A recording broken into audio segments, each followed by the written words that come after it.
आज का जो विषय है वो है बैंक का निजीकरण। आप सबने अभी हाल फिलहाल में देखा होगा कि भारत सरकार ने अघोषित तौर पर ये कहा कि बैंक का निजीकरण किया जाएगा। तो ये एक बहुत बड़ा मुद्दा है जिसको काफी सारी न्यूज चैनल ने अच्छे से कवर नहीं किया। तो मैंने सोचा कि क्यों ना इस पे कवर किया जाए। तो हम लोग बात करेंगे बैंक का निजीकरण। सबसे पहले आपको बता दें कि भारत में सबसे पहले जो बैंक थी, वो आज जिस बैंक को हम स्टेट बैंक के नाम से जानते हैं, 1955 में ये बैंक का नाम था इंपीरियल बैंक। और ये इंपीरियल बैंक जो है ये 1921 में अंग्रेजों के द्वारा बनाया गया था। तो जो स्टेट बैंक हमारे देश में है, पहले ये अंग्रेज के द्वारा बनाया गया था।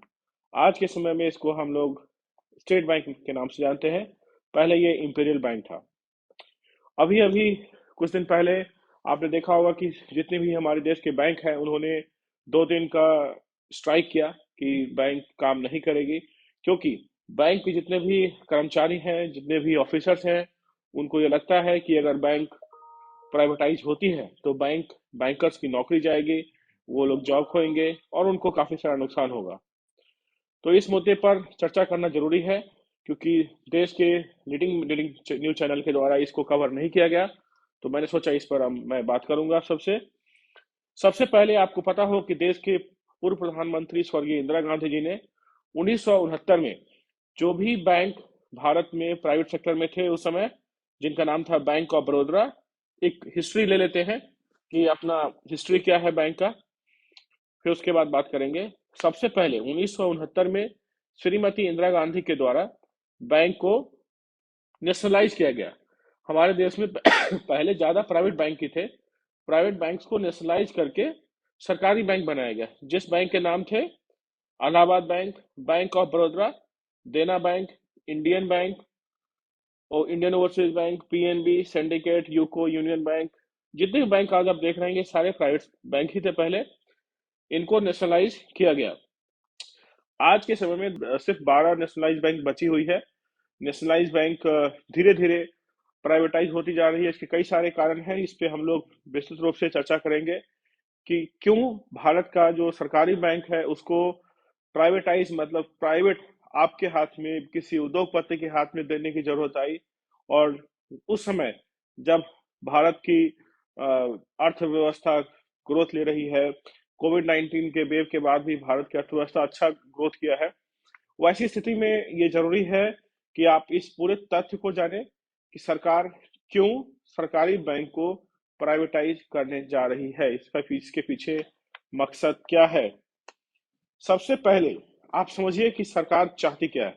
सरकार के पास समस्या ये है कि ये जो 2 बैंक का नाम सरकार ने दिया है अघोषित तौर पर, मैं दोबारा बोलता हूं, सेंट्रल बैंक ऑफ इंडिया और आईओबी, इंडियन ओवरसीज बैंक, ये दोनों ही वो बैंक है जो लंबे समय से घाटा कर रही है, जिनका नॉन परफॉर्मिंग एसेट्स, जैसे आप अपने भाई बंधु को लोन देते हैं या किसी जानकार को लोन देते हैं, अगर वो लोन वापस नहीं करता तो उसको हम लोग नॉन परफॉर्मिंग एसेट्स कहते हैं, मतलब वो लोन जो वापस ना आए। ऐसी स्थिति में ही देश के कई सारे ऐसे बैंक हैं जो आज के समय में जिनका जो लोन मार्केट में था, जो लोन उन्होंने बांटा था, वो लोन बड़े घरानों को भी दिया, छोटे को भी दिया, वो लोन उनको वापस नहीं मिल रहा है। ऐसी स्थिति में उनका लॉस डे बाई डे बढ़ता जा रहा है। और सरकार के साथ समस्या यह है कि सरकार इन बैंकों का मेजर ऑनरशिप है उनके पास। तो हम लोग बात करेंगे बजट में 2020-21 में निर्मला सीतारमन जी ने क्या कहा कि हम सरकारी बैंक को बेचकर 1,75,000 करोड़ इकट्ठा करेंगे। बेचने का मतलब ये होता है कि कंपनी के शेयर्स बेचे जाते हैं, ऐसा नहीं कि उसको मतलब उसका एसेट बेच देंगे। इसके शेयर्स बेच करके, इसका शेयर्स कोई भी खरीद सकता है, जिसमें कुछ लिमिटेशंस लगाई जाएंगी, शेयर मार्केट में ये आएगा। तो इस मुद्दे को राजनीतिक न देखते हुए आप इस मुद्दे को आर्थिक देखिए, क्योंकि आज के समय में बैंक में अमूमन 7.5 लाख लोग काम करते हैं और उनकी चिंता यह है कि कहीं उनकी नौकरी ना चली जाए। अब बात करते हैं कि बैंक को बेचने की जरूरत जो पड़ रही है उसके पीछे एक घाटा कारण है। दूसरा कारण यह है कि बैंक का जो सर्विस है, जो सरकारी बैंक खास करके जो ग्रामीण एरिया में काम करते हैं, जिस तरीके से वो फंक्शन कर रहे हैं, जिनका आज इनोवेशन नहीं हो पा रहा है, वो नई तकनीक का इस्तेमाल नहीं कर पा रहे हैं।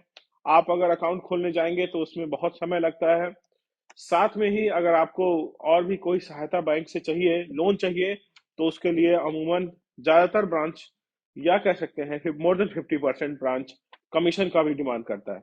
सरकार को इन सारी बातों की जानकारी है, और चूंकि प्राइवेट बैंक में कंपटीशन होता है, प्राइवेट बैंक में आपका जॉब पक्का नहीं होता, आपको पता नहीं होता कि आपका जॉब कब तक है, और जॉब की अस्थिरता होती है, आपको काम करना होता है, आपको हर दिन काम करना होता है। ऐसी स्थिति में सरकार की जो योजना है कि अब सरकार ने इसमें इन्वेस्ट भी किया हुआ है।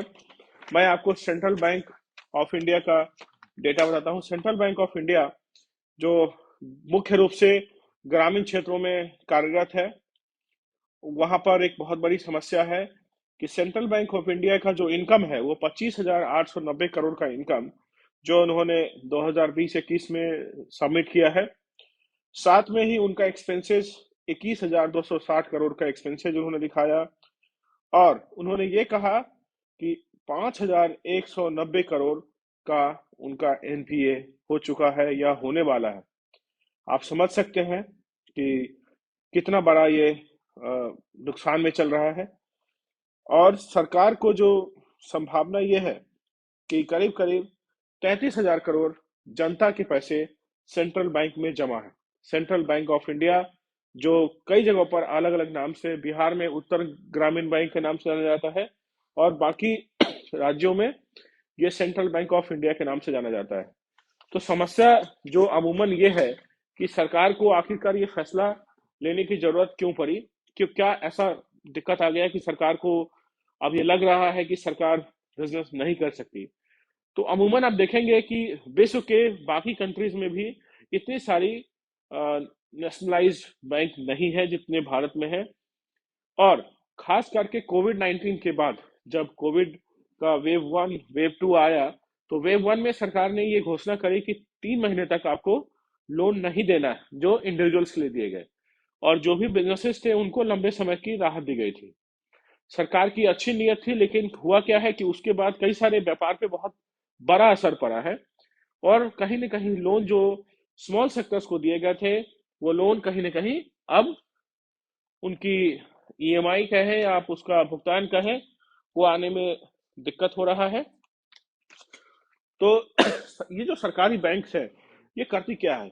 आप सबने देखा होगा कि सरकार की जितनी भी योजना है, चाहे वो जनधन योजना हो, चाहे जो डीबीटी आपको मिलता है, ये सारी योजनाएं सरकार अमूमन सरकारी बैंक से ही आप तक पहुंचाती है।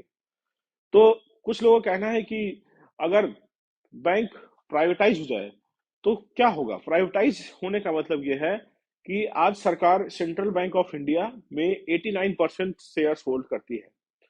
तो ये शेयर्स जो उनकी ऑनरशिप है 89% की, वो कम हो जाएगी, और वो पब्लिक को ओपन कर देंगे। आप भी वो शेयर्स खरीद सकते हैं अगर सरकार इसको आईपीओ के माध्यम से ऑफरिंग में डालती है या सरकार इसका शेयर्स फर्दर सेल करने का विचार करती है। तो ये जो बैंक है, ये बरसों से ये लोग, इस बैंक में जितने भी हमारे देश में पीएसयू बैंक है, उसमें करीब करीब 7.5 लाख लोग काम करते हैं, उनका बरसों का अनुभव है। लेकिन जिस तरीके से उन लोगों ने, जब डिमोनेटाइजेशन होता है या कोरोना का वेव होता है, वो लोग काम करते हैं, और निरंतर रूप से वो लोग काम करते आए सरकार के हर फैसले के साथ, चाहे वो नोटबंदी हो, ये लोग खड़े रहे। हम पहलू की बात करेंगे कि इससे असर क्या पड़ने वाला। निश्चित तौर पर जॉब तो कम होगा ही। जो भी सरकारी बैंक में काम कर रहे हैं, अगर सरकार, क्योंकि प्राइवेटाइजेशन होते ही उनको ज्यादा काम करना पड़ेगा, उनको नए तकनीक सीखने होंगे बैंक चलाने के लिए, उनका मैनेजमेंट उनको सीखना पड़ेगा, जो भी बैंक के कर्मचारी है। तो इससे घबराने की जरूरत इसलिए नहीं है, क्योंकि सरकार का काम व्यापार करना नहीं है। सरकार का काम है कि आप कानून लाइए और उस कानून को आप कंट्रोल करिए। सरकार का यही मुख्य रूप से काम माना गया है। लेकिन अगर सरकार खुद ही व्यापार करने लगेगी तो सरकार को लॉस होगा, और ये इस बैंक में 1,32,000 करोड़ का लॉस हो चुका है। आप सोचिए 1,32,000 करोड़ कितनी बड़ी राशि होती है, और इसमें एक मतलब कितना बड़ा विकास का काम हो सकता है। तो सरकार का उद्देश्य यह है कि इस लॉस को कम किया जाए, और 51% उनकी अभी होल्डिंग है। तो सरकार ये काम चुपचाप भी कर सकती थी, लेकिन सरकार ने ये काम चुपचाप इसलिए नहीं कर सकती कि भारत में एक कानून है जो सरकार को इस पे सरकार को रोकती है कि आप खुद से कुछ नहीं कर सकते। सरकार को इसके लिए अप्रूवल की आवश्यकता है, जिसमें आपका जो banking companies acquisition of shares act 1970, इसमें सरकार को अमेंडमेंट लाना होगा, और तब जाकर के ये सरकार अपना 51% हिस्सेदारी को घटा के 26% कर सकती है। ये तो तकनीकी चीजें हो गई। अब जो सरकार का उद्देश्य ये है कि लिक्विडिटी कैसे लाया जाए। लिक्विडिटी आएगी ज्यादा। अभी क्या है कि सिर्फ सरकार पैसे लगा रही है। अगर सरकार अगर ये प्राइवेटाइज की तरफ जाता है तो इसके शेयर्स मार्केट में अवेलेबल होंगे, लोग शेयर्स खरीदेंगे, लोग खुद भी अपने पैसे डाल सकते हैं। तो निश्चित तौर पर जिस तरीके से आज डिजिटल बैंकिंग की बात हो रही है, बात नियो बैंक्स का हो रहा है, तो इतने सारे जो आज हम ब्रांच मॉडल जो था पहले कि बैंक ब्रांच खोल के काम करती थी, अब कहीं ना कहीं उस पर दिक्कत आ रही है, उसका प्रॉफिटेबिलिटी जो है कम हो रहा है, और बैंक में नए रोजगार क्रिएट नहीं हो रहे हैं। आप सोचिए कि एक व्यक्ति प्राइवेट सेक्टर बैंक में काम करता है तो वो भी काम करता है, लेकिन समस्या ग्रामीण भारत का है। सवाल सरकार से ये है कि क्या ये जो बैंक प्राइवेट होने जा रही है, क्या ये बैंक गांव में ऑपरेट करेगी जहां पर मुनाफा कम है? क्या ये जो प्राइवेट बैंक्स हैं, क्या ये लोग जन धन योजना, किसान क्रेडिट, ये सारी योजनाओं में लोन देगी?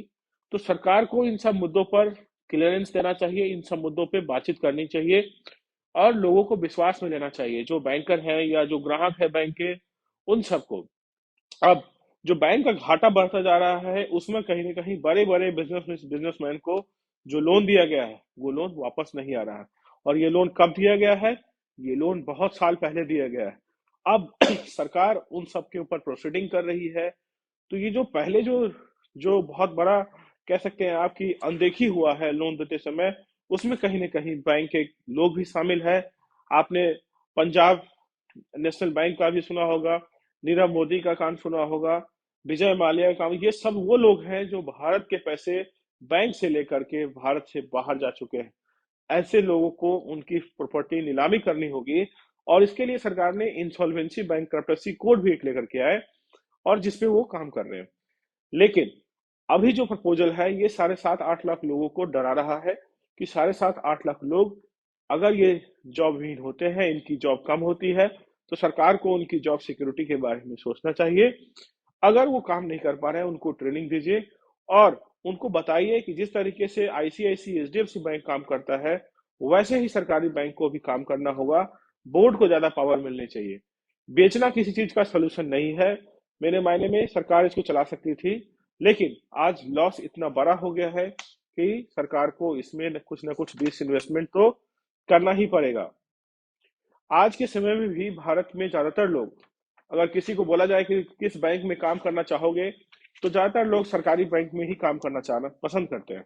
साथ में ही अगर बैंक डिपॉजिट की बात आई, कहाँ डिपॉजिट देना पसंद करोगे, तो 65% से ज्यादा लोग ये कहते हैं कि मुझे सरकारी बैंक पे ही भरोसा है कि सरकारी बैंक नहीं डूबेगा।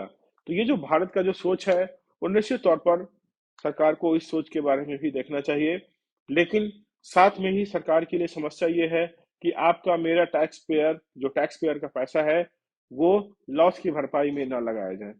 तो सबको बातचीत करके, सबको कॉन्फिडेंस में लेकर के, और बैंक के आधुनिकरण पे फोकस करना होगा कि बैंक आधुनिक बने, बैंक बैंक की तरीके से काम करे। आप जब बैंक में जाए तो आपको ये ना बोला जाए कि आप लाइन में लगो, कल आओ, लंच हो गया है। इसीलिए ये दिन देखने को मिल रहा है सारे गवर्नमेंट बैंक्स को, क्योंकि जब कस्टमर ही आपसे नाराज हो जाएगा तो वो कस्टमर आईसीआईसी, एचडीएफसी और कोटक महिंद्रा प्राइवेट बैंक में जाके अकाउंट खुलवाता है, और जिस गति से भारत बढ़ रहा है उस गति का लाभ सरकारी बैंक को नहीं मिल पाता। सरकारी बैंक बिजनेस अकाउंट कम खोल पा रही है। सारे अकाउंट्स उनके पास ज्यादातर छोटे हैं या बहुत बड़े अकाउंट है, बहुत बड़े वाले अकाउंट सिर्फ लोन लेने के लिए ही आते हैं। जब इंदिरा गांधी जी ने जो बैंक का इंटीग्रेशन किया, जब प्राइवेट बैंक को सरकारी बैंक बनाया, तो उस समय उद्देश्य ये था कि भारत समाजवाद का देश था। भारत सरकार या भारत की लोकतांत्रिक व्यवस्था को ये लगता था कि हमारी जो व्यवस्था है उसमें समाजवाद रहे, पूंजीपति का दबदबा ना हो। लेकिन जब समय बदल रहा है और विश्व अर्थव्यवस्था के साथ अगर हमें कम्पीट करना है, तो जैसे रसिया और चाइना ने भी अपने आप को बदल लिया, हमें भी अपने आप में बदलाव करना होगा। तभी हम विदेश की अर्थव्यवस्था है, जो ग्लोबल मैप ऑफ कंपटीशन है, we can compete. So the situation of Indian economy is to revive bank, revive PSU, and government should limit it to their operations and regulations. For an example, airport. If we see airport, आप airport देखेंगे तो airport में भी government की हिस्सेदारी पहले ज्यादा थी, अब वो प्राइवेट सेक्टर के हाथ में जा रहा है। सरकार के पास ज्यादा पैसा होगा तो सरकार वेलफेयर में खर्चा करेगी, सरकार गरीबों तक पहुंचाएगी। अगर सरकार लॉस करेगी तो वो पैसा गरीबों तक नहीं पहुंचेगा। लेकिन सरकार अगर इसके ऊपर, जैसा माना जा रहा है कि इस सत्र में, शीतकाल सत्र में, ये विधेयक लाया जाएगा, तो सरकार को चाहिए कि सरकार उन सारे बिंदुओं के ऊपर लोगों से बात करे कि बैंक को वो क्यों प्राइवेटाइज करना चाहते हैं, खास करके सेंट्रल बैंक और इंडियन ओवरसीज बैंक। क्योंकि लोगों को ये डर लगता है कि आने वाले समय में हो सकता है और भी बैंक प्राइवेटाइज किया जाए। मेरा ये मानना है कि जो व्यक्ति आज काम कर रहे हैं इन बैंक में, उनको डरने की जरूरत नहीं है। अगर उनमें क्षमता है वो कहीं भी काम कर सकते हैं, लेकिन सरकार को उनको हित की रक्षा करनी पड़ेगी। साथ में ही बैंक के लिए मैसेज होना चाहिए कि आप कस्टमर फ्रेंडली बनिए, आप कस्टमर की अच्छा सर्विस दीजिए, जो आज कहीं ना कहीं बहुत मुश्किल है। लोन गांव में नहीं दिया जाता आसानी से जब तक आप उनको कमीशन नहीं देते, ये खुलेआम सबको पता है ये चीज। तो इन सब पे हमें काम करने की जरूरत है। और सरकार को जो सच्चाई है इस देश का कि भाई आप क्यों प्राइवेटाइज कर रहे हैं इन दोनों बैंकों को, इसके बारे में बताए, और ताकि जो लोग इस आकांक्षा में, इसमें जी रहे हैं कि भाई क्या होगा, उनकी इस बात का जवाब मिले। और बैंक को भी सीखने की जरूरत है कि आधुनिक दौर में अगर आप पुराने तरीके से काम करेंगे तो आप लंबे समय तक नहीं चल पाएंगे। क्योंकि एक तरफ जब सरकार लॉस कर रही होती है तो सरकार के पास अपना कोई रेवेन्यू सिस्टम तो है नहीं, वो आपसे हमसे टैक्स लेके ही सरकार इसको कहीं ना कहीं पैसा व्यवस्था करके देती होगी। इनकी तनख्वाह, इनके खर्चे इतने ज्यादा हो चुके हैं, आमदनी कम है। तो ऐसी हालत में कुछ ना कुछ बदलाव करने की जरूरत है, और बैंक को भी अपने गिरबान में देखने की जरूरत है कि कहाँ गलती हुई और प्रॉफिट वो क्यों नहीं बना पा रहे हैं। तो सरकार का काम बिजनेस करना नहीं है, सरकार का काम है गवर्नेंस, सरकार का काम है व्यवस्था, सरकार का काम है रेगुलेशन। और सरकार जब इस विधेयक के बारे में लेके आ रही है, सरकार को बताना होगा कि सरकार अपनी हिस्सेदारी निजी हाथों में क्यों देना चाहती है। यही कहते हुए मैं विराम लेता हूँ। जय हिंद।